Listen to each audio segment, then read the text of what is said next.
పగడాల నీలకంఠ గారు, ఆయనకు సంబంధించినటువంటి 150 కుటుంబాలు ఈరోజు భారతీయ జనతా పార్టీలో చేరారు.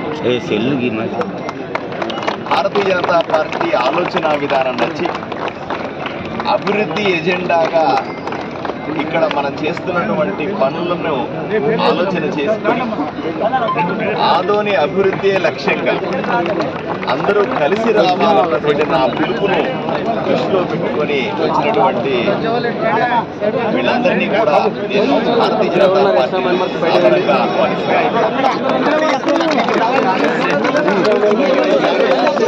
ఆదోని పట్టణంలో పార్టీలకు అతీతంగా అందరూ కూడా అభివృద్ధి కావాలని ఆలోచన చేస్తాను.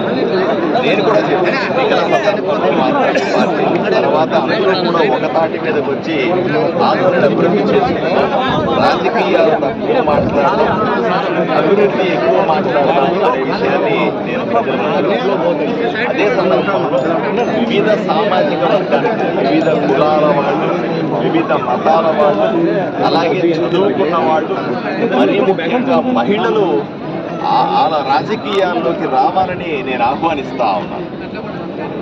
ఇప్పటిదాకా ఏంటంటే రాజకీయం అంటే ఒక రొచ్చని, రాజకీయాల్లోకి వెళ్తే అన్ని తప్పుడు పనులే చేయాల్సి వస్తుందని, రాజకీయాల్లోకి వెళ్తే కేవలం డబ్బులు సంపాదన కోసమే వెళ్తారని, అన్ని అక్రమాలే చేస్తారనే ఆలోచనలు తీసేసాం ఈరోజు కూడా ఆదోళన.